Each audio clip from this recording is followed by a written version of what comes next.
Aku mau bikin sebuah perjanjian sama temenku, tapi isi kontraknya sesuai dengan kesepakatan kita bersama. Boleh nggak kalau misalkan isi kontraknya itu sesuai dengan kesepakatan kita bersama? Jadi klausalnya itu sesuai dengan kesepakatan pihakku dan pihak temanku. Oh, tentu boleh dong, boleh banget. Karena perjanjian itu sifatnya mengikat kedua belah pihak. Jadi, ketika kesepakatan itu disepakati oleh kedua belah pihak, baik pihak kamu atau pihak temanmu itu, perjanjian itu sudah berlaku sebagai undang-undang untuk kedua belah pihak. Oh, kalau misalkan kontrak itu bebas disepakati oleh kedua belah pihak, berarti semua orang bebas dong untuk bikin kesepakatan bersama. Ya, perjanjian itu sifatnya mengikat kedua belah pihak. Jadi, isi dari kontrak perjanjian itu adalah yang disepakati oleh kedua belah pihak.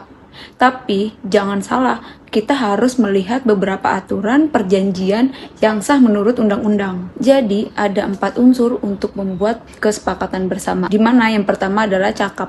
Cakap mereka yang membuat perjanjian. Tapi, tidak cakap menurut hukum jika suatu perjanjian dibuat secara hilaf atau dipaksa dan juga adanya penipuan yang sebagaimana diatur dalam pasal 1321 KUH Perdata. Syarat selanjutnya adalah sepakat. Jadi kedua belah pihak harus sama-sama sepakat.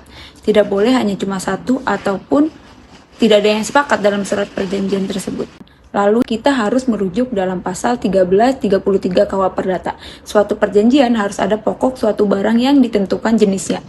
Jadi harus ada suatu hal yang kita perjanjikan. Untuk syarat selanjutnya adalah suatu sebab yang halal. Untuk syarat keempat ini, undang-undang belum mengatur sebab hal yang halal. Namun, kalau kita merujuk dalam pasal 1337 KUH Perdata berisikan suatu sebab terlarang jika dilarang oleh undang-undang. Dan juga bertentangan dengan kesusilaan atau juga ketertiban umum.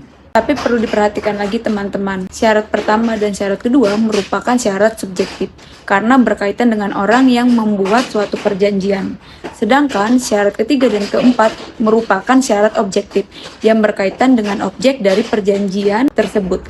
Hal ini berkaitan juga dengan akibat hukumnya, di mana akibat hukum dari syarat 1 dan 2 atau syarat subjektif tadi yang disebutkan tidak terpenuhi, maka akibat hukumnya adalah perjanjian tersebut dapat dibatalkan serta dimintakan pembatalan ke pengadilan atau perjanjian tersebut batal sejak hakim mengucapkan pembatalan perjanjian tersebut. Namun, jika syarat 3 dan 4 tidak terpenuhi, maka akibat hukumnya adalah batal demi hukum dan dianggap perjanjian tersebut tidak pernah ada. Jadi penjelasan ini adalah asas kebebasan berkontrak. Jadi setiap orang bebas untuk melakukan kontrak perjanjian.